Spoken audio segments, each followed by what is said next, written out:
اگلے روز آفس کی فضا بظاہر پرسکون اور معمول کے مطابق تھی، لیکن بلڈنگ کی سب سے اوپری منزل پر شیشے کی دیواروں والے کیبن میں حبس کا عالم تھا۔ شہریار تیمور اپنی ایگزیکٹو ریوالونگ چیئر پر براجمان ضرور تھا، مگر اس کا ذہن کسی بزنس ڈیل یا فائل میں نہیں الجھا تھا۔ اس کے سامنے لیپ ٹاپ کی اسکرین روشن تھی، جس پر سی سی ٹی وی کیمرہ کی ہائی ڈیفینیشن لائیو فیڈ چل رہی تھی۔ کیمرے کا زاویہ بڑی مہارت سے مین ہال میں رکھی مومل کی میز پر سیٹ کیا گیا تھا۔ شہریار کی کوہنیاں میز پر اور انگلیاں تھوڑی میں پیوست تھیں، جبکہ نگاہیں پلک جھپکائے بغیر اسکرین پر جمی ہوئی تھیں۔ اسکرین پر نظر آنے والا منظر سادہ تھا، مگر شہریار کے لیے کسی طلسم سے کم نہ تھا۔ مومل کام میں منہمک تھی، کبھی وہ فائل کے اوراق پلٹتی، کبھی بے دھیانی میں پریشانی پر آنے والی سرکش لٹ کو کان کے پیچھے ڈستی۔ شہریار کا ہاتھ ماؤس پر تھا، وہ بار بار اسکرین کو زوم کرتا، اس کے چہرے کے تاثرات پڑھنے کی کوشش کرتا۔ اس کے دل میں ایک عجیب سی تشنگی اور آنکھوں میں ایک پاگل پن تھا جو اسے اسکرین سے نظر ہٹانے نہیں دے رہا تھا۔ دوسری جانب مین ہال کے شور شرابے کے بیچ بیٹھی مومل کی کیفیت عجیب تھی۔ وہ ایک فائل پر نوٹس لے رہی تھی کہ اچانک اس کے وجود میں ایک سنسنی سی دوڑ گئی۔ چھٹی حس اسے خبردار کر رہی تھی کہ کوئی اسے مسلسل دیکھ رہا ہے۔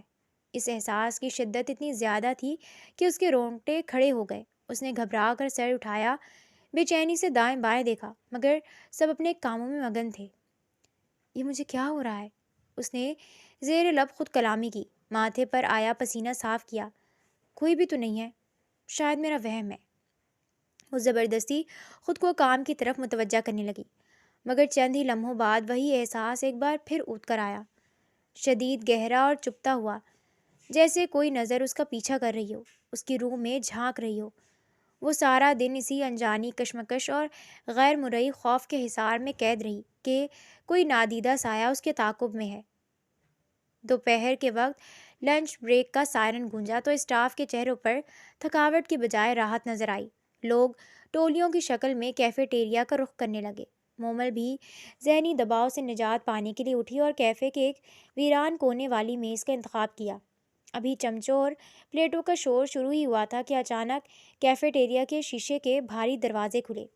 اندر داخل ہونے والی شخصیت کو دیکھ کر پورا ہال جیسے ساکت ہو گیا، قہقہے تھم گئے، چمچ پلیٹوں میں جم گئے۔ وہ شہریار تیمور تھا، وہ شہریار جس نے سونیا کی موت کے بعد خود کو اپنی ذات کے خول میں بند کر لیا تھا، جو کبھی اپنے ایگزیکٹو فلور سے نیچے نہیں اترتا تھا۔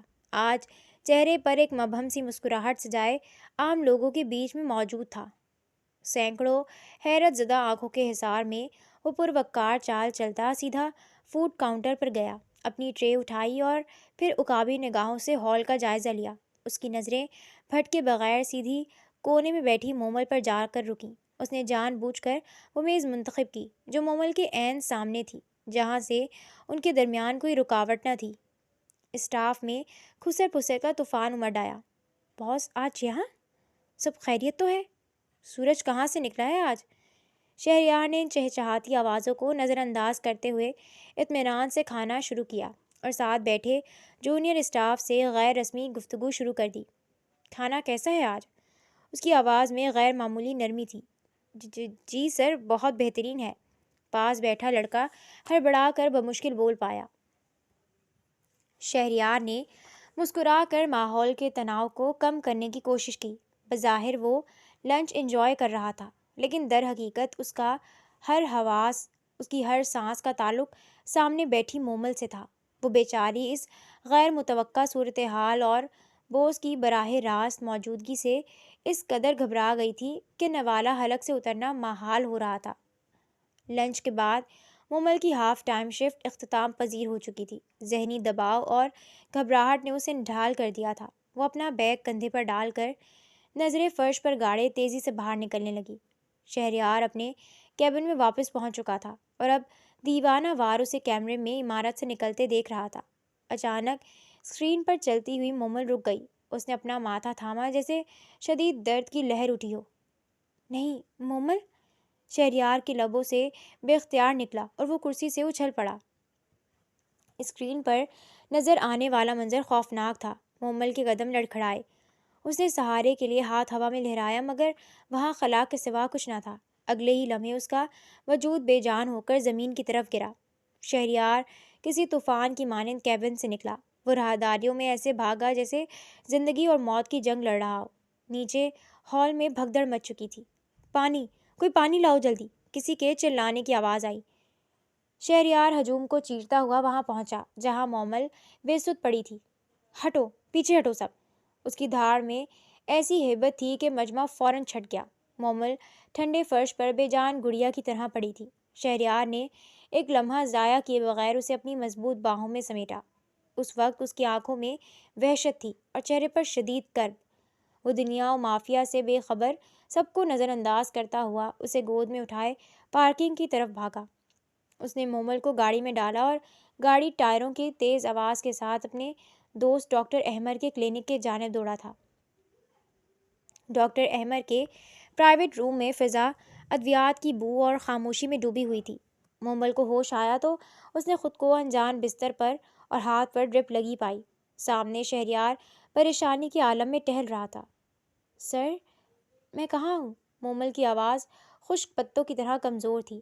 شہریار لپک کر اس کے سرہانے پہنچا۔ تم کلینک میں ہو مومل، گھبراؤ مت، تم بے ہوش ہو گئی تھی۔ ڈاکٹر احمر جو فائل دیکھ رہا تھا آگے بڑھا۔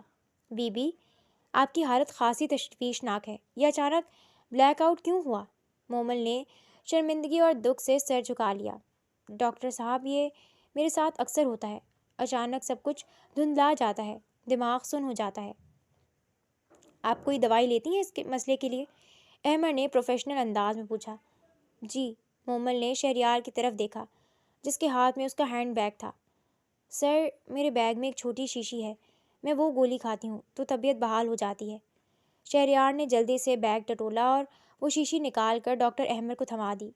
احمر نے شیشی کو روشنی میں لا کر دیکھا، پھر سوالیہ نظروں سے مومل کو گھورا۔ یہ دوا آپ کب سے استعمال کر رہی ہیں؟ مومل کی آنکھوں کے گوشے بھیگ گئے۔ بہت پہلے سے سر، جب میرے ساتھ وہ منحوس حادثہ ہوا تھا۔ شہریار چونکا، اس کے کان کھڑے ہو گئے تھے۔ کیسا حادثہ؟ مومل نے سسکتے ہوئے اپنی داستان شروع کی۔ میں سڑک پار کر رہی تھی کہ ایک تیز رفتار گاڑی نے مجھے کچل دیا۔ وہ گاڑی ایک امیر خاتون چلا رہی تھی، وہی مجھے ہسپتال لے گئیں، میرا مہنگا علاج کروایا۔ ڈاکٹرز نے بتایا کہ میرے دماغ کے پچھلے حصے میں چوٹ لگی ہے جس سے میری یادداشت متاثر ہوئی ہے۔ میں اپنا ماضی، اپنا بچپن، اپنے رشتے سب بھول چکی ہوں۔ ڈاکٹرز کا کہنا ہے کہ یہ دورے اسی چوٹ کا نتیجہ ہیں اور یہ دوا میری ذہنی حالت کو مستحکم رکھنے کے لیے ضروری ہے۔ احمر کے چہرے کا رنگ پل بھر میں بدل گیا۔ اس نے گولی کو توڑ کر سونگھا اور اسے اپنی انگلیوں پر مسلا۔ اس کی آنکھوں میں شدید حیرت اور غصہ ابھر آیا۔ اس نے فوراً شہریار کو آنکھوں سے اشارہ کیا اور باہر کوریڈور میں آ گیا۔ شہریار دل میں اٹھتے وسوسوں کے ساتھ اس کے پیچھے لپکا۔ کیا ہوا احمر؟ وہ سچ کہہ رہی ہے نا؟ احمر نے وہ شیشی شہریار کے سامنے لہرائی۔ شہریار، یہ لڑکی سچ بول رہی ہے لیکن اس کے ساتھ ایک بھیانک کھیل کھیلا جا رہا ہے۔ کیا مطلب؟ شہریار کو لگا جیسے زمین اس کے پیروں تلے سے نکل رہی ہو۔ یہ دوا، احمر نے دانت پیستے ہوئے کہا، یہ یادداشت واپس لانے کی یا دماغ کو سکون دینے کی دوا نہیں ہے، یہ میموری سپریسنٹ ہے۔ یہ وہ میٹھا زہر ہے جو دماغ کے خلیوں کو معاف کرتا ہے۔ یہ دوا اسے اس لیے دی جا رہی ہے تاکہ اس کی یادداشت کبھی واپس نہ آ سکے۔ شہریار ساکت رہ گیا۔ احمر نے مزید انکشاف کیا۔ جب بھی اس کا دماغ ماضی کو یاد کرنے کی کوشش کرتا ہے، اس کا لاشعور جاگنے لگتا ہے تو قدرتی رد عمل کے طور پر اسے یہ دورے پڑتے ہیں اور پھر یہ گولی کھلا کر اسے دوبارہ غفلت کی نیند سلا دیا جاتا ہے۔ یا تو یہ لڑکی بہت بڑی اداکارہ ہے یا پھر کوئی بہت شاطر انسان اسے اپنی کٹ پتلی بنا رہا ہے۔ شہریار دیوار سے ٹیک لگا کر کھڑا ہو گیا۔ ایک عورت، گاڑی کی ٹکر اور یادداشت مٹانے کی دوا۔ احمر، یہ سب ایک بہت بڑی اور گہری سازش لگ رہی ہے۔ ابھی وہ گتھیاں سلجھا ہی رہے تھے کہ مومل کمزوری کے باوجود چلتی ہوئی کمرے سے باہر آ گئی۔ سر، مجھے گھر جانا ہے، امی بہت پریشان ہوں گی۔ اس کے لہجے میں گھبراہٹ تھی۔ احمر نے شہریار کو روکا اور خود آگے بڑھ کر مسکرایا۔ جی، آپ جا سکتی ہیں لیکن یہ پرانی دوا ایکسپائر ہو گئی تھی۔ میں آپ کو نئی دوا دے رہا ہوں، یہ ملٹی وٹامنز ہیں، ان سے چکر نہیں آئیں گے۔ احمد نے چلاکی سے وہ زہریلی دوا ضبط کر لی اور اسے عام طاقت کی دوائیاں تھما دیں۔ شہریار ایک بار پھر اسے گھر چھوڑنے جا رہا تھا۔ گاڑی میں قبرستان جیسی خاموشی تھی۔ شہریار کا دماغ سوالوں کی آماج گاہ بنا ہوا تھا۔ وہ سوچ رہا تھا کہ وہ مہربان عورت کون ہو سکتی ہے؟ کیا اس کا تعلق سونیا کی موت سے ہے؟ کیا سونیا زندہ بچ گئی تھی اور کسی نے اس کی یادداشت چھین لی تھی؟ گاڑی اسی پیلے گیٹ والے گھر کے آگے رکی۔ مومل گاڑی سے اتری اور کھڑکی کے پاس آ کر رکی۔ سر، آپ کا بہت شکریہ۔ آپ نہ ہوتے تو آج پتہ نہیں کیا ہو جاتا۔ اس کی آنکھوں میں احسان مندی تھی۔ پھر وہ قدرے جھجکتے ہوئے بولی، کیا آپ کافی پئیں گے؟ کل کی طرح؟ شہریار نے چونک کر اس کے معصوم اور شفاف چہرے کو دیکھا۔ اس کا دل چاہا کہ وہ ہاں کہہ دے، اسی وقت اندر جائے اور ان لوگوں کا گریبان پکڑے جو اس کے ساتھ رہ رہے ہیں، لیکن اس کا دماغ اس وقت پھٹنے کے قریب تھا۔ وہ اس ذہنی حالت میں کسی کا سامنا نہیں کر سکتا تھا۔ نہیں مومل، شہریار نے نظریں چراتے ہوئے دھیمے لہجے میں کہا، مجھے ایک ارجنٹ میٹنگ میں جانا ہے، پھر کبھی صحیح۔ مومل نے سمجھداری سے سر ہلایا اور گیٹ کے اندر غائب ہو گئی۔ شہریار نے گاڑی وہیں کھڑی رکھی۔ اس نے اپنا سر اسٹیئرنگ وہیل پر گرا دیا۔ ایکسیڈنٹ، یادداشت کا جانا اور پھر وہ دوا۔ جب اس نے سر اٹھایا تو اس کی آنکھوں میں اب آنسو یا دکھ نہیں تھا، بلکہ ایک شکاری کی چمک تھی۔ مومل کی کہانی میں بہت بڑا جھول ہے اور یہ میں گتھی سلجھا کر رہوں گا۔ اس نے خود سے عہد کیا، میں خود تحقیقات کروں گا۔ مجھے پتہ لگانا ہوگا کہ وہ عورت کون تھی جس نے اس کا علاج کروایا۔ اگر مومل واقعی سونیا ہے تو اس کا مطلب ہے کہ وہ کار حادثہ، وہ آگ، سب ایک ڈرامہ تھا، ایک دھوکہ تھا۔ شہریار نے گاڑی کا انجن سٹارٹ کیا۔ اب اس کی منزل آفس یا گھر نہیں تھی، بلکہ وہ اب سچ کی کھوج کے سفر پر نکل پڑا تھا۔ ڈاکٹر احمد کے کلینک سے نکلنے کے بعد شہریار کے اعصاب بری طرح تنے ہوئے تھے۔ وہ گاڑی میں بیٹھتے ہی سیدھا احمد کو کال ملانے لگا۔ احمد، مجھے کیا کرنا چاہیے؟ کیا میں اسے ابھی سب کچھ بتا دوں؟ میں اسے زبردستی یاد دلاؤں کہ وہ میری سونیا ہے؟ شہریار کی آواز میں بے چینی تھی۔ دوسری طرف احمد نے گہری سانس لی۔ نہیں شہریار، ہرگز نہیں، یہ غلطی مت کرنا۔ اس کے دماغ پر پہلے ہی دواؤں کا بہت اثر ہے۔ اگر تم نے اسے اچانک شوق دیا تو اس کا برین ہیمریج ہو سکتا ہے یا وہ کوما میں جا سکتی ہے۔ تو پھر میں کیا کروں؟ ہاتھ پر ہاتھ دھر کر بیٹھ جاؤں؟ شہریار جھنجلا گیا۔ صبر، صرف 1 مہینے کا صبر، احمد نے سمجھایا۔ میں نے اس کی دوائیں بدل دی ہیں۔ وہ زہر جو اس کے جسم میں ہے اسے نکلنے میں کچھ وقت لگے گا۔ اسے نارمل ملٹی وٹامنز اور طاقت کی دوائیں کھانے دو۔ اس کا دماغ خود بخود دھن چھانٹنا شروع کر دے گا۔ 1 ماہ تک اس کے ساتھ نارمل رہو، اسے خوش رکھو، کوئی دباؤ مت ڈالو۔ شہریار نے بے بسی سے سر ٹیک دیا۔ ٹھیک ہے، 1 مہینہ، صرف 1 مہینہ۔ وہ 1 مہینہ شہریار کے لیے صدیوں پر محیط تھا۔ اس نے اپنی بےتابی کو اپنے سینے میں دفن کر لیا۔ آفس میں مومل کی روٹین بالکل نارمل رہی۔ شہریار اب اسے چھپ کر نہیں دیکھتا تھا، بلکہ کام کے بہانے اسے اپنے کیبن میں بلاتا، اس کا حال چال پوچھتا۔ نئی دواؤں کا اثر جادوئی تھا۔ مومل کے چہرے کی زردی ختم ہو رہی تھی اور اس میں تازگی آ رہی تھی۔ ایک دن مومل فائل سائن کروانے آئی تو اس کے چہرے پر اطمینان تھا۔ سر، میں آپ کا شکریہ ادا کرنا چاہتی ہوں۔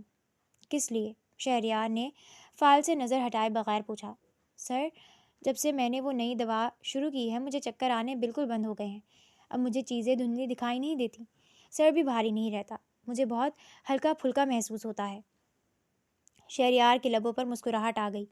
گڈ، صحت سب سے اہم ہے، شکریہ کی ضرورت نہیں ہے۔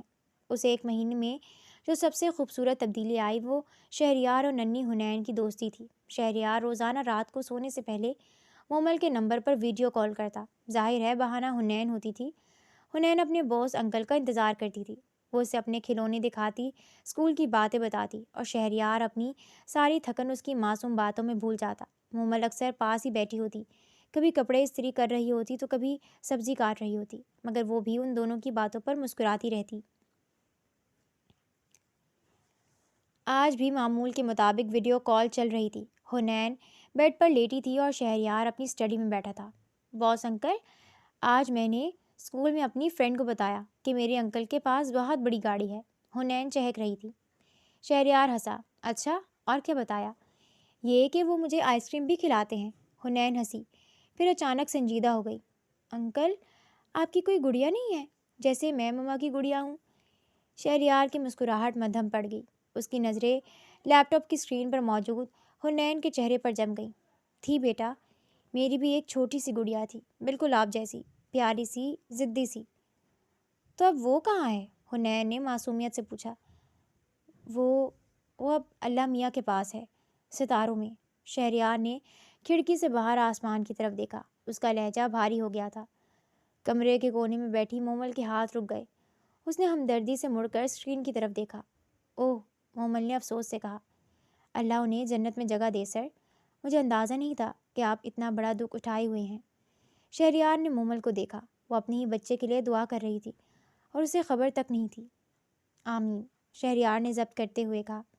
انکل مجھے اس کی پکچر دکھائے نا، حنین نے ضد کی۔ حنین، انکل کو تنگ مت کرو، مومل نے ٹوکا۔ نہیں مومل، کوئی بات نہیں، شہریار نے فوراً کہا۔ اسے لگا شاید تصویر دیکھ کر مومل کے ذہن میں کوئی دریچہ کھلے۔ میں بھیجتا ہوں واٹس ایپ پر۔ شہریار نے گیلری کھولی۔ اس نے احتیاط سے سونیا کی کوئی تصویر نہیں بھیجی کیونکہ وہ ابھی اسے شوق نہیں دینا چاہتا تھا۔ اس نے حرم کی ایک تصویر، اپنی ایک تصویر اور پھر اپنے والدین تیمور ملک اور نگینہ بیگم کی ایک گروپ فوٹو سینڈ کی۔ ادھر مومل کے فون پر بیپ ہوئی۔ حنین نے جلدی سے فون اٹھایا۔ واو، یہ تو بہت کیوٹ ہے، حنین نے حرم کی تصویر دیکھ کر کہا۔ مومل بھی پاس آ گئی اور تصویر دیکھ کر اداسی سے مسکرائی۔ ماشاء اللہ، بہت پیاری بچی تھی۔ حنین نے اگلی تصویر سوائپ کی۔ یہ شہریار اور اس کے والدین کی تصویر تھی۔ اچانک حنین کی آنکھیں پھیل گئیں۔ اس نے اپنی چھوٹی سی انگلی اسکرین پر رکھی۔ ارے، یہ تو وہ آنٹی ہیں، میڈیسن والی آنٹی۔ شہریار جو دوسری طرف سانس روکے منتظر تھا، یہ سن کر چونک اٹھا۔ کیا کہا تم نے حنین؟ شہریار نے تیزی سے پوچھا۔ یہ دیکھیں مما۔ حنین نے فون مومل کی طرف گھمایا اور تصویر میں موجود نگینہ بیگم کے چہرے پر انگلی رکھی۔ یہ وہی آنٹی ہے نا جو ہر مہینے آتی ہیں اور آپ کو دوائیاں لا کر دیتی ہیں؟ شہریار کے دل کی دھڑکن رکنے لگی۔ اس کے نگاہیں مومل کے چہرے پر جمی تھیں جو تصویر کو غور سے دیکھ رہی تھی۔ جی سر، مومل نے تصدیق کرتے ہوئے کہا۔ حنین ٹھیک کہہ رہی ہے، یہ وہی بیگم صاحبہ ہیں جن کی گاڑی سے میرا ایکسیڈنٹ ہوا تھا۔ یہ بہت رحم دل خاتون ہیں۔ اس حادثے کے بعد انہوں نے مجھے لاوارث نہیں چھوڑا، یہی میرا علاج کروا رہی ہیں اور ہر مہینے خود آ کر مجھے وہ دوا دے کر جاتی ہیں۔ کہتی ہیں کہ یہ مہنگی دوا صرف انہی کے ڈاکٹر سے ملتی ہے۔ شہریار کے قدموں تلے سے زمین نکل گئی۔ کمرے کی فضا میں ایک سناٹا چھا گیا۔ اس کی اپنی ماں نگینہ بیگم وہی رحم دل خاتون تھی، وہی تھی جو اس کی بیوی کو مردہ قرار دے کر اسے زہر دیتی رہیں۔ شہریار کا دماغ بھگ سے اڑ گیا۔ سارے ٹکڑے اپنی جگہ پر بیٹھ رہے تھے۔ نگینہ بیگم کی سونیا سے نفرت، ایکسیڈنٹ کے بعد ان کا رویہ، قبرستان میں ان کی لاتعلقی۔ سر، ہیلو سر، آپ سن رہے ہیں؟ مومل کی آواز نے اسے چونکایا۔ ہاں ہاں ہاں، میں سن رہا ہوں۔ شہریار کی آواز کسی گہرے کنویں سے آ رہی تھی۔ اس کا وجود کانپ رہا تھا۔ واقعی وہ بہت رحم دل خاتون ہے۔ اس کے لہجے میں جو کڑواہٹ تھی وہ صرف وہی محسوس کر سکتا تھا۔ اس نے خود کو سنبھالا۔ اب اسے آخری ثبوت چاہیے تھا۔ مومل، کمپنی کی نئی پالیسی کے مطابق اب اپنے امپلائیز کا میڈیکل خرچہ خود اٹھاتے ہیں۔ آپ پلیز مجھے ان ڈاکٹر صاحب کا نمبر اور نام دے دیں جن سے آپ کا علاج چل رہا ہے۔ میں چاہتا ہوں کہ آئندہ آپ کی دوا اور چیک اپ کا بل کمپنی براہ راست ادا کرے۔ مومل کا چہرہ کھل اٹھا۔ یہ تو بہت اچھی بات ہے سر، ایک منٹ میں ابھی دیتی ہوں۔ مومل نے بیگ سے ایک پرانا کارڈ نکالا اور تصویر کھینچ کر شہریار کو بھیج دی۔ ڈاکٹر کمال، نیورو فزیشین۔ شکریہ مومل، اب آپ سو جائیں، رات بہت ہو گئی ہے۔ شہریار نے کال کاٹی اور فون زور سے دیوار پر دے مارا۔ ماں، آپ ایسا کیسے کر سکتی ہیں؟ وہ دھاڑا۔ اس کی آنکھوں میں آنسو اور خون اتر آیا تھا۔ اگلی صبح شہریار آفس نہیں گیا۔ وہ سیدھا شہر کے مضافات میں بنے ڈاکٹر کمال کے پرائیویٹ کلینک پہنچا۔ یہ ایک ویران سی جگہ تھی جو کسی قابل ڈاکٹر کی جگہ نہیں لگتی تھی۔ ڈاکٹر کمال اپنی کرسی پر بیٹھے نوٹ گن رہے تھے کہ دروازہ دھڑام سے کھلا۔ سامنے شہریار تیمور کھڑا تھا جس کے پیچھے اس کے 2 باڈی گارڈز تھے۔ آپ کون؟ ڈاکٹر کمال گھبرا کر کھڑے ہو گئے۔ شہریار آہستہ آہستہ چلتا ہوا۔ میں شہریار تیمور ہوں اور میں یہاں سودا کرنے نہیں، فیصلہ کرنے آیا ہوں۔ شہریار نے بریف کیس کھولا۔ وہ نوٹوں کی گڈیوں سے بھرا ہوا تھا۔ یہ 50 لاکھ روپے ہیں اور یہ تمہاری زندگی کی قیمت ہے۔ شہریار نے پستول نکال کر میز پر رکھ دیا۔ اب فیصلہ تمہارا ہے۔ یہ پیسے لے کر سچ بتا دو یا پھر یہ گولی کھا کر قبر میں جاؤ۔ ڈاکٹر کمال کا رنگ فک ہو گیا۔ وہ شہریار تیمور کے نام اور طاقت سے واقف تھا۔ سر، کون سا سچ؟ مومل احمد، یا میں کہوں سونیا شہریار۔ شہریار نے دھاڑ کر میز پر ہاتھ مارا۔ پکو، میری ماں نے تمہیں کیا حکم دیا تھا؟ ڈاکٹر کمال کانپنے لگا۔ سر، میرا کوئی قصور نہیں ہے۔ بیگم صاحبہ اس رات اس لڑکی کو میرے پاس لائی تھیں۔ وہ زخمی تھی مگر زندہ تھی۔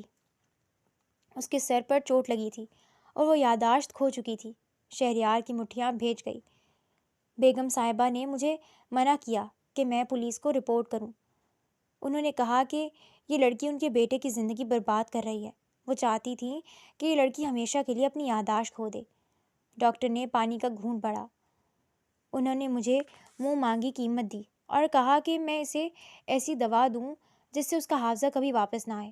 پھر انہوں نے اسے ایک نئی پہچان دی، ایک جعلی ماں اور بھائی کا ڈرامہ رچایا اور اسے اس کچے مکان میں شفٹ کروا دیا۔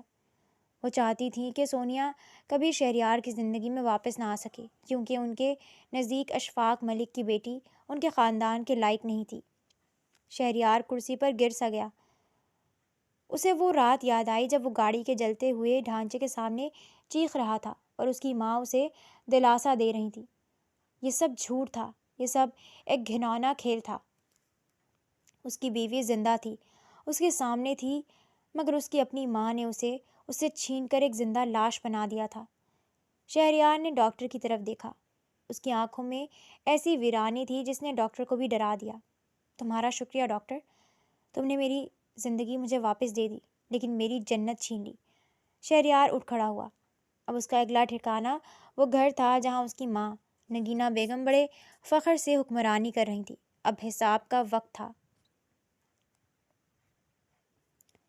شہریار کی گاڑی جب گھر کے پورچ میں رکی تو ٹائروں کی چڑچڑاہٹ نے پورے گھر کو چونکا دیا۔ وہ گاڑی سے ایسے اترا جیسے کوئی طوفان زمین پر اتر آیا ہو۔ اس کی آنکھوں میں خون اتر آیا تھا اور چال میں ایک ایسا وحشیانہ پن تھا جسے دیکھ کر گیٹ پر کھڑے گارڈز بھی سہم کر پیچھے ہٹ گئے۔ وہ سیدھا لاؤنج میں داخل ہوا۔ سامنے نگینہ بیگم صوفے پر اطمینان سے بیٹھی چائے پی رہی تھی، جبکہ ان کے شوہر تیمور ملک اخبار پڑھ رہے تھے۔ نگینہ بیگم! شہریار کی دھاڑ سے لاؤنج کے شیشے تھرا گئے۔ نگینہ بیگم کے ہاتھ سے چائے کا کپ چھلک گیا اور تیمور ملک ہڑبڑا کر کھڑے ہو گئے۔ شہریار، یہ کیا بدتمیزی ہے، اور اپنی ماں کو نام لے کر پکار رہے ہو؟ نگینہ بیگم نے خود کو سنبھالتے ہوئے غصے سے کہا۔ شہریار ان کے قریب آیا، اتنا قریب کہ نگینہ بیگم اس کی سانسوں کی تپش محسوس کر سکتی تھی۔ ماں؟ شہریار نے ایک تلخ اور زہریلی ہنسی ہنسی۔ کیسی ماں؟ وہ جو جنم دیتی ہے یا وہ جو اپنے ہی بیٹے کی جیتی جاگتی دنیا کو جہنم بنا دیتی ہے؟ تمہارا دماغ خراب ہو گیا ہے، کیا بہکی بہکی باتیں کر رہے ہو؟ نگینہ بیگم نے نظریں چرائیں۔ ڈاکٹر کمال نے سب اگل دیا ہے۔ شہریار نے یہ جملہ بم کی طرح پھینکا۔ نگینہ بیگم کا رنگ ہلدی کی طرح زرد ہو گیا۔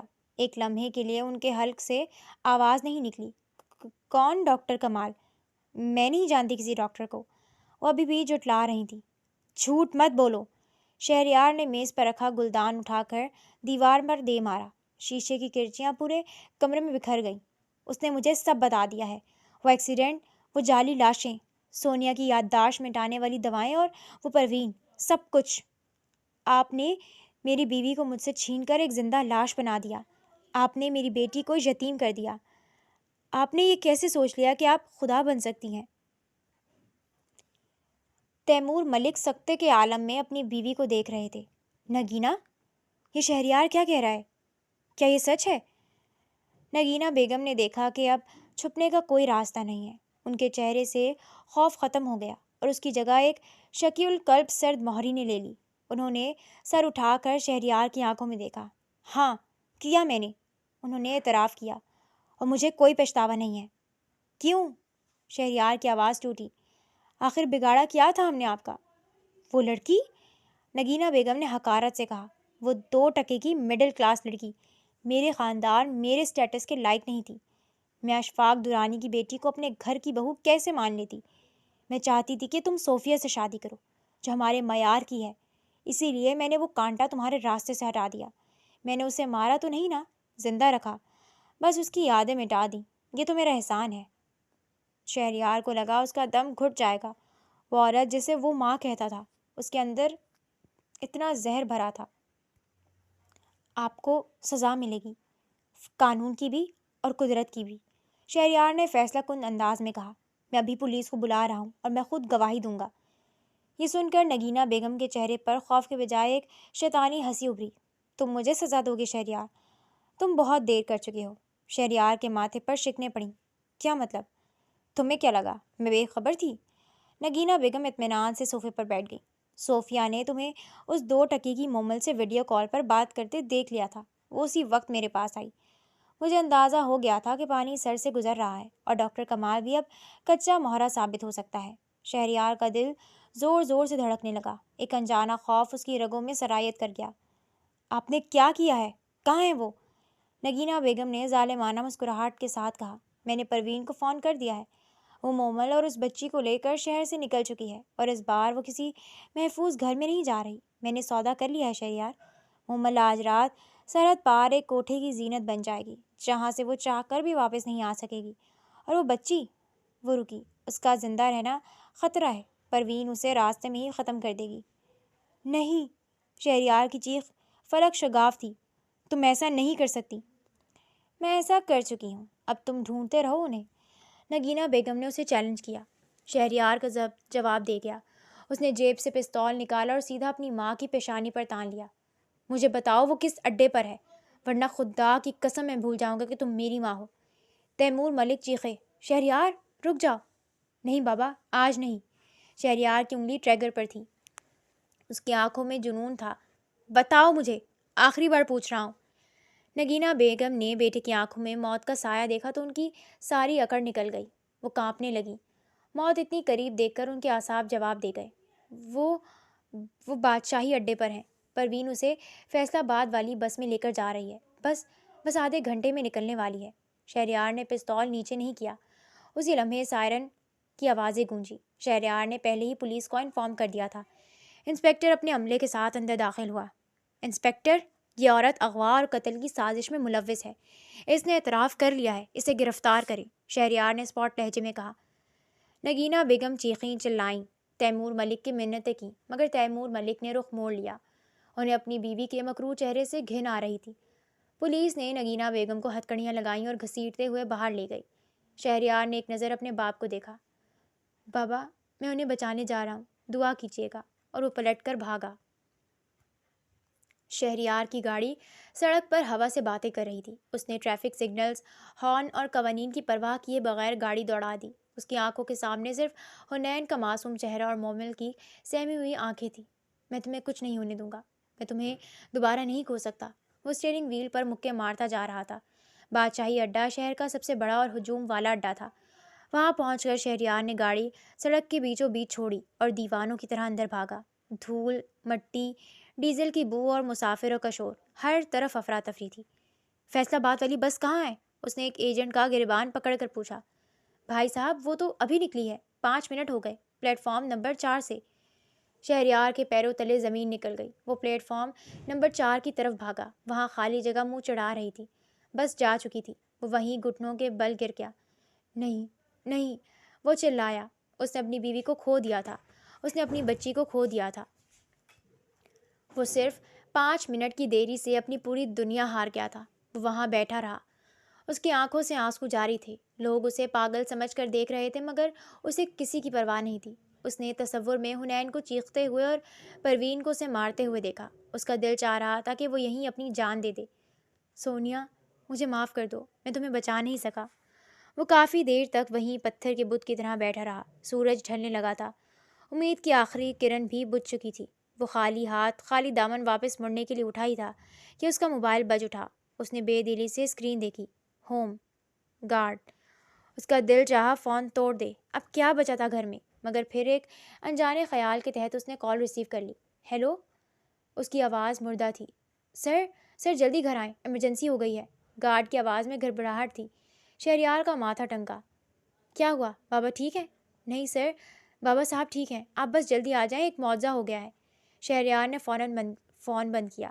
کیا معجزہ؟ کیا نگینہ بیگم حوالات سے بھاگ گئی ہیں یا کچھ اور؟ اس کے اندر امید کی ایک موہم سی چنگاری جاگی۔ وہ بھاگتا ہوا گاڑی تک پہنچا اور گاڑی کا رخ واپس گھر کی طرف موڑ دیا۔ گھر کا فاصلہ جو پہلے طویل لگ رہا تھا اب سمٹتا محسوس ہو رہا تھا۔ شہریار نے گاڑی گیٹ کے اندر داخل کی تو دیکھا کہ لان میں گارڈز اور ملازمین کا ایک ہجوم ہے۔ شہریار گاڑی سے کودا۔ کیا ہوا؟ ہٹو پیچھے۔ اس نے ہجوم کو ہٹایا۔ اگلے ہی لمحے اس کے قدم وہیں جم گئے۔ اس کا سانس رک گیا۔ سامنے گھاس پر مومل بیٹھی تھی۔ اس کے کپڑے پھٹے ہوئے تھے، پیروں میں جوتی نہیں تھی اور بال بکھرے ہوئے تھے۔ وہ بری طرح ہانپ رہی تھی اور اس کی گود میں حنین تھی جو سہم کر اپنی ماں کے سینے سے لگی ہوئی تھی۔ شہریار کو اپنی آنکھوں پر یقین نہیں آیا۔ وہ آہستہ آہستہ آگے بڑھا، جیسے اسے ڈر ہو کہ یہ کوئی سراب ہے جو چھونے سے غائب ہو جائے گا۔ مومل۔ اس کے لبوں سے سرگوشی نکلی۔ مومل نے سر اٹھایا۔ اس کی آنکھوں میں وہ خوف نہیں تھا جو پچھلے کچھ مہینوں سے شہریار دیکھ رہا تھا۔ اس کی آنکھوں میں ایک شناسا چمک تھی، ایک اپنائیت تھی، اور سب سے بڑھ کر ان آنکھوں میں سونیا تھی۔ شہریار، مومل نے روتے ہوئے اسے پکارا۔ یہ نام، یہ لہجہ، مومل اسے ہمیشہ سر کہتی تھی، آج اس نے شہریار کہا تھا۔ شہریار بھاگ کر اس کے پاس گیا اور گھٹنوں کے بل بیٹھ کر اسے اور حنین کو اپنی باہوں میں بھر لیا۔ تم یہاں ہو؟ تم ٹھیک ہو؟ تم بس میں نہیں گئی؟ شہریار پاگلوں کی طرح سوال کر رہا تھا، ان کے چہروں کو چھو رہا تھا یقین کرنے کے لیے کہ وہ زندہ ہیں۔ حنین نے روتے ہوئے کہا، باس انکل، وہ گندی آنٹی ہمیں مار رہی تھی۔ سونیا نے شہریار کے چہرے کو اپنے ہاتھوں میں لیا۔ شہریار، مجھے سب یاد آ گیا ہے، سونیا نے سسکتے ہوئے کہا۔ میں مومل نہیں ہوں، میں آپ کی سونیا ہوں۔ پروین آنٹی ہمیں زبردستی رکشے میں بٹھا کر اڈے پر لے جا رہی تھیں۔ وہ بہت گھبرائی ہوئی تھیں۔ ان کے فون پر نگینہ بیگم کی کال آئی۔ میں نے چپکے سے ان کی بات سنی۔ نگینہ بیگم کہہ رہی تھی کہ اس بچی کو بس میں بیٹھتے ہی زہر دے دینا اور لاش راستے میں پھینک دینا۔ یہ سنتے ہی میرے دماغ میں جیسے دھماکہ ہوا۔ میری بچی، میری حرم۔ میری نظر حنین پر پڑی۔ اچانک میرے سامنے ماضی کی ایک فلم چلنے لگی۔ وہ ایکسیڈنٹ، وہ آگ، میرا آپ کو پکارنا، سب کچھ ایک دم سے واپس آ گیا۔ میری یادداشت کا تالا ٹوٹ گیا۔ مجھے یاد آ گیا کہ میں کون ہوں۔ جب ہم اڈے پر اترے اور پروین ٹکٹ لینے کے لیے مڑی، میں نے اسے زور سے دھکا دیا۔ وہاں بہت رش تھا۔ میں نے حنین کو اٹھا کر ہجوم میں گھس گئی۔ پروین میرے پیچھے چلائی مگر میں بھاگی، ننگے پاؤں بھاگی۔ مجھے نہیں پتا تھا کہ میں کہاں جا رہی ہوں، بس اتنا پتا تھا کہ مجھے اپنے گھر جانا ہے، آپ کے پاس جانا ہے۔ میں نے ایک ٹیکسی روکی اور اسے یہاں کا پتہ بتایا۔ میرے پاس پیسے نہیں تھے۔ میں نے اپنے کانوں کی وہ چھوٹی بالیاں اسے دے دیں جو پروین نے مجھے دی تھیں اور میں یہاں پہنچ گئی۔ شہریار زارو قطار ہو رہا تھا۔ یہ خوشی کے آنسو تھے۔ تم واپس آ گئی سونیا، تم نے موت کو شکست دے دی، تم نے سازشوں کو ہرا دیا۔ تیمور ملک بھی باہر آ چکے تھے۔ اپنی بہو اور پوتی کو زندہ سلامت دیکھ کر وہ بھی رو پڑے۔ شہریار نے حنین کو گود میں اٹھایا۔ حنین، یہ دادا ابو ہیں اور میں صرف باس انکل نہیں ہوں، میں تمہارا بابا ہوں۔ حنین کی بڑی بڑی آنکھیں حیرت سے پھیل گئیں۔ سچی؟ آپ میرے بابا ہیں؟ ہاں میری جان، بالکل سچی۔ شہریار نے اس کے ماتھے کو چوما۔ تو پھر ہم آپ کے ساتھ رہیں گے؟ ہمیشہ، ہمیشہ کے لیے۔ اسی وقت پولیس کی دوسری موبائل پہنچی۔ انسپکٹر نے سلیوٹ کیا۔ سر، ہمیں اطلاع ملی ہے کہ پروین نامی عورت بس اڈے پر ایک مشکوک حالت میں پکڑی گئی ہے۔ وہ کسی بچی کو ڈھونڈ رہی تھی، ہم نے اسے حراست میں لے لیا ہے۔ شہریار نے گہرا سانس لیا۔ برائی کا مکمل خاتمہ ہو چکا تھا۔ نگینہ بیگم اور پروین دونوں اپنے انجام کو پہنچ چکی تھیں۔ ملک مینشن کی فضا بدل چکی تھی۔ وہ گھر جو کبھی قبرستان کی طرح خاموش رہتا تھا اب وہاں کہے گونجتے تھے۔ لان میں حرم، اب وہ اپنا اصل نام جان چکی تھی، اپنی نئی سائیکل چلا رہی تھی۔ تیمور ملک دھوپ میں بیٹھے اپنی پوتی کو دیکھ کر خوش ہو رہے تھے۔ شہریار اور سونیا برآمدے میں کھڑے چائے پی رہے تھے۔ سونیا اب بالکل بدل چکی تھی۔ وہ مڈل کلاس حلیے والی ڈری سہمی مومن نہیں تھی، بلکہ اعتماد سے بھرپور خوبصورت اور نفیس سونیا شہریار تھی۔ کس سوچ میں گم ہو؟ سونیا نے شہریار کے کندھے پر ہاتھ رکھا۔ شہریار نے مسکرا کر اسے دیکھا۔ سوچ رہا ہوں کہ محبت بھی عجیب چیز ہے، اسے جتنا دبایا جائے یہ اتنی ہی طاقت سے ابھرتی ہے۔ انہوں نے تمہاری یادداشت مٹا دی، تمہیں مجھ سے دور کر دیا، مگر وہ ہمارے دلوں کا کنیکشن نہیں توڑ سکیں۔ سونیا نے اپنا سر شہریار کے کندھے پر ٹکا دیا۔ یہ اللہ کا کرم ہے شہری، اور شاید حرم کی معصومیت جس نے ہمیں دوبارہ ملا دیا۔ شہریار نے حرم کی طرف دیکھا جو سائیکل چھوڑ کر تتلی کے پیچھے بھاگ رہی تھی۔ ہاں، ہماری کہانی ابھی ختم نہیں ہوئی سونیا، بلکہ اصل زندگی تو اب شروع ہوئی ہے، بنا کسی ڈر کے، بنا کسی جھوٹ کے۔ اس نے سونیا کا ہاتھ تھاما اور اپنی انگلیوں میں جکڑ لیا۔ اب کوئی تمہیں مجھ سے نہیں چھین سکتا، موت بھی نہیں۔ سورج کی سنہری کرنیں ان دونوں کے چہروں پر پڑ رہی تھیں، جو اس بات کی گواہی دے رہی تھی کہ ہر اندھیری رات کے بعد سویرا ضرور ہوتا ہے۔ ملک مینشن کی فضا آج یکسر بدلی ہوئی تھی۔ وہ گھر جو پچھلے کئی سالوں سے سوگوار سناٹوں اور اداسیوں کا مسکن بنا ہوا تھا، آج وہاں خوشیوں نے ڈیرے ڈال لیے تھے۔ آج کی شام کوئی عام شام نہیں تھی، بلکہ یہ شہریار تیمور کی زندگی کی سب سے بڑی جیت کا جشن تھا۔ گھر کے وسیع و عریض لان کو برقی کمکموں، تازہ پھولوں اور فانوسوں سے دلہن کی طرح سجایا گیا تھا۔ ہر طرف روشنی تھی، خوشبو تھی، اور ملازمین کے چہروں پر بھی حقیقی مسکراہٹیں تھیں، جو اپنے چھوٹے صاحب کو طویل عرصے بعد یوں ہنستا مسکراتا دیکھ رہے تھے۔ شہریار نے آج ایک گرینڈ پارٹی کا اہتمام کیا تھا۔ شہر کی تمام نامور شخصیات، بزنس ٹائکونز اور قریبی دوست مدعو تھے۔ مقصد صرف ایک تھا، اپنی کھوئی ہوئی زندگی کو دنیا کے سامنے فخر سے پیش کرنا۔ اوپر بیڈ روم میں ڈریسنگ ٹیبل کے سامنے کھڑی سونیا اپنی تیاری کو آخری ٹچ دے رہی تھی۔ اس نے آج بیبی پنک رنگ کا ایک انتہائی نفیس اور قیمتی گاؤن پہن رکھا تھا، جو مکمل طور پر باحیا ڈیزائن کا تھا۔ اس کے سر پر اسی رنگ کا ایک خوبصورت حجاب تھا، جسے اس نے بڑی مہارت اور نفاست سے پن اپ کیا تھا۔ حجاب کے گرد چاندی کے باریک نگوں کی لڑی اس کے چہرے کے نور کو مزید بڑھا رہی تھی۔ وہ آئینے میں اپنا جائزہ لے رہی تھی۔ ایک باوقار اور پرکشش مسلمان خاتون کا عکس اس کے سامنے تھا۔ شہریار، جو سیاہ 3 پیس سوٹ میں ملبوس انتہائی وجیح لگ رہا تھا، ہاتھ باتھ روم سے نکل کر کمرے میں داخل ہوا۔ اس کی نظر جو ہی آئینے میں نظر آنے والی اپنی شریک حیات پر پڑی، اس کے قدم وہی تھم گئے۔ حجاب میں لپٹا سونیا کا چہرہ اسے کسی چودھویں کے چاند سے زیادہ روشن لگا۔ اس کی سادگی اور حیا نے شہریار کے دل میں اس کی محبت اور عزت کو کئی گنا بڑھا دیا تھا۔ سونیا حجاب کی آخری پن لگا رہی تھی کہ اسے شہریار کی موجودگی کا احساس ہوا۔ اس نے آئینے کے ذریعے سے اسے دیکھا اور شرما کر نظر جھکا لی۔ شہریار آہستہ سے چلتا ہوا اس کے پیچھے آیا۔ اس کی آنکھوں میں ستائش اور بے پناہ عقیدت تھی۔ اس نے آہستہ سے اپنے بازو سونیا کی کمر کے گرد حمائل کیے اور اسے پیچھے سے اپنی مضبوط گرفت میں لے لیا۔ اس نے اپنا سر سونیا کے حجاب سے ڈھکے سر کے ساتھ ٹکا دیا۔ تم حقیقت ہو نا سونیا؟ شہریار نے اس کے کان کے پاس سرگوشی کی۔ مجھے اب بھی ڈر لگتا ہے کہ کہیں میں آنکھ کھولوں اور یہ سب خواب ثابت ہو۔ آج اس حجاب میں تو مجھے اور بھی زیادہ مقدس لگ رہی ہو۔ سونیا نے اپنے ہاتھ اس کے ہاتھوں پر رکھ دیے۔ اس کا دل زور زور سے دھڑک رہا تھا۔ یہ خواب نہیں ہے شہریار، سونیا نے دھیمے لہجے میں کہا اور مڑ کر اس کی طرف دیکھا۔ میں یہی ہوں، آپ کے پاس، آپ کی باہوں میں۔ شہریار نے اپنی گرفت مزید سخت کر لی۔ اس نے اپنی انگلیاں سونیا کے حجاب کے کنارے پر پھیری۔ تم نہیں جانتی سونیا، ان سالوں میں نے کیسے سانس لی ہے۔ آج تمہارا یہ روپ دیکھ کر مجھے لگ رہا ہے کہ میری گمشدہ جنت مجھے واپس مل گئی ہے۔ شہریار نے جھک کر بڑی نرمی اور احترام سے اس کی پیشانی پر حجاب کے اوپر بوسہ دیا۔ یہ بوسہ ہوس سے پاک خالص محبت اور تکریم کا اظہار تھا۔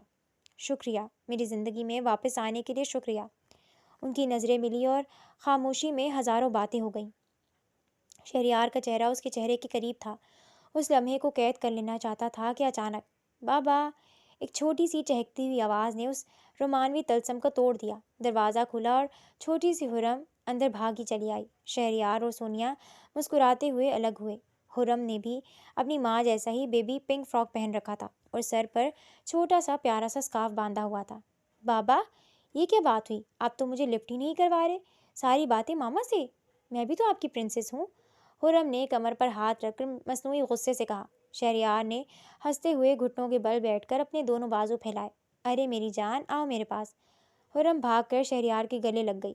دیکھیں بابا، میں اور ماما ٹوین لگ رہے ہیں نا؟ اس نے فخر سے اپنا فراک لہرایا۔ بالکل، شہریار نے دونوں کو دیکھا۔ میرے پاس اب دنیا کی 2 سب سے خوبصورت اور باحیا لڑکیاں ہیں۔ اب نیچے جانے کا وقت تھا۔ سونیا ڈریسنگ ٹیبل کی طرف مڑی اور وہاں رکھا اسی رنگ کا نفیس سا نقاب اٹھایا۔ شہریار خاموشی سے اسے دیکھتا رہا۔ سونیا نے بڑی نفاست سے نقاب چہرے پر باندھا۔ اب صرف اس کی خوبصورت سرمئی آنکھیں دکھائی دے رہی تھیں۔ شہریار آگے بڑھا اور اس کا ہاتھ تھام لیا۔ تمہاری یہ حیا میرا غرور ہے سونیا۔ اب یہ حسن صرف میری امانت ہے۔ چلو، دنیا تمہاری منتظر ہے۔ جو ہی شہریار، سونیا اور حرم سیڑھیوں سے نیچے ہال میں اترے، تمام نگاہیں ان کی طرف اٹھ گئیں۔ ہال میں ایک لمحے کے لیے خاموشی چھا گئی، پھر تالیوں کی گونج سنائی دی۔ یہ منظر انتہائی پروقار تھا۔ سیاہ سوٹ میں شہریار اور اس کے ساتھ باحجاب اور نقاب میں ملبوس اس کی بیوی۔ سونیا کا یہ انداز مہمانوں کے لیے غیر متوقع تھا، مگر اس میں ایک ایسی ہیبت اور وقار تھا کہ سب کی نظروں میں احترام امڑ آیا۔ وہ سونیا جیسے لوگ مردہ سمجھ چکے تھے، آج ایک نئی شان اور عزت کے ساتھ واپس لوٹی تھی۔ شہریار نے اسٹیج پر جا کر مائک سنبھالا۔ اس نے ایک ہاتھ میں مائک اور دوسرے ہاتھ سے سونیا کا ہاتھ مضبوطی سے تھام رکھا تھا۔ خواتین و حضرات، شہریار کی بھاری اور پروقار آواز گونجی، آپ سب جانتے ہیں کہ پچھلے کچھ سال میری زندگی کے تاریک ترین سال تھے۔ آج میں اللہ کے فضل سے اپنی شریک حیات سونیا شہریار کو واپس اپنے درمیان پا کر فخر محسوس کر رہا ہوں۔ شہریار نے محبت بھری نظروں سے نقاب میں چھپے سونیا کے چہرے کو دیکھا۔ میری بیوی نے جن حالات کا مقابلہ کیا اور جس طرح اپنی عزت اور ایمانی قوت کی حفاظت کی، وہ میرے لیے باعث فخر ہے۔ آج وہ میرے ساتھ ہے اور اس کا یہ باحیا روپ اس بات کا ثبوت ہے کہ وہ میری عزت ہے، میرا غرور ہے۔ مہمانوں نے زوردار تالیاں بجائیں۔ سونیا کی آنکھوں میں جو نقاب کے پیچھے تھیں، آنسو تیرنے لگے۔ پھر کیک کاٹنے کا مرحلہ آیا۔ ایک بہت بڑا 7 منزلہ سفید اور گلابی کیک اسٹیج پر لایا گیا۔ شہریار، سونیا اور حرم نے مل کر چھری تھامی۔ جو ہی کیک کٹا، حرم نے فوراً کریم کا ایک ٹکڑا اپنے ننھے ہاتھوں سے اٹھایا۔ وہ شہریار کے منہ پر ملنے ہی والی تھی کہ رک گئی، پھر شرارت سے سونیا کی طرف مڑی، چونکہ سونیا نے نقاب کیا ہوا تھا۔ حرم نے ہنستے ہوئے کریم سونیا کی ان آنکھوں کے پاس لگا دی جو نقاب سے باہر جھانک رہی تھیں۔ سرپرائز ماما! حرم کھلکھلا کر ہنسی۔ سونیا بے ساختہ ہنس پڑی۔ شہریار بھی مسکرا دیا۔ اس نے اپنی انگلی سے تھوڑی سی کریم لی اور بڑی احتیاط اور محبت سے سونیا کے نقاب کے اوپر جہاں ناک ہوتی ہے وہاں لگا دی۔ بدلہ! شہریار نے آنکھ ماری۔ پورے ہال میں شائستہ قہقہے گونج اٹھے۔ یہ خوبصورت فیملی لمحہ تھا۔ شہریار پوری شام سونیا کا ہاتھ تھامے رہا، اس کا محافظ بن کر۔ رات کافی بھیگ چکی تھی، مہمان رخصت ہو چکے تھے اور حویلی میں اب سکون تھا۔ حرم تھک کر سو چکی تھی۔ شہریار اور سونیا خاموشی سے ایک دوسرے کا ہاتھ تھامے اپنے بیڈ روم میں آئے۔ کمرے کا دروازہ بند ہوتے ہی شہریار نے سونیا کی طرف رخ کیا۔ اب وہاں کوئی تماشائی نہیں تھا، دنیا کی نظریں نہیں تھیں۔ شہریار نے آہستہ سے ہاتھ بڑھا کر سونیا کے چہرے سے نقاب کی گرہ کھولی۔ نقاب ہٹتے ہی سونیا کا روشن چہرہ نمایاں ہو گیا۔ اس نے ایک گہرا سانس لیا، جیسے آزادی محسوس کی ہو۔ شہریار نے اس کا چہرہ اپنے ہاتھوں کے پیالے میں لیا۔ تھک گئی ہو میری جان؟ تھوڑی سی، سونیا نے مسکرا کر کہا۔ لیکن بہت خوش ہوں۔ آپ نے مجھے جو عزت دی ہے شہریار، اس کا کوئی مول نہیں۔ شہریار نے اس کی پیشانی پر بوسہ دیا۔ تم اس سے بھی زیادہ کی حقدار ہو۔ اس نے نرمی سے سونیا کے سر سے حجاب کی پنیں نکالنا شروع کی۔ ایک ایک کر کے پن نکلتی گئی اور سونیا کے گھنے سیاہ بال اس کے کندھوں پر بکھر گئے۔ شہریار اس کے حسن کو دیکھ کر مبہوت رہ گیا۔ باہر کی دنیا کے لیے وہ ڈھکی چھپی تھی، مگر اس کمرے کی 4 دیواری میں وہ صرف اور صرف شہریار کی تھی۔ تم بہت حسین ہو سونیا۔ شہریار کی آواز مدھم پڑ گئی۔ اس نے سونیا کو اپنی باہوں میں اٹھا لیا اور بستر کی طرف بڑھا۔ اس رات چاند کی مدھم روشنی میں 2 بچھڑے ہوئے دل ایک ہو رہے تھے۔ یہ رات صرف جسموں کے ملن کی نہیں تھی، بلکہ روحوں کے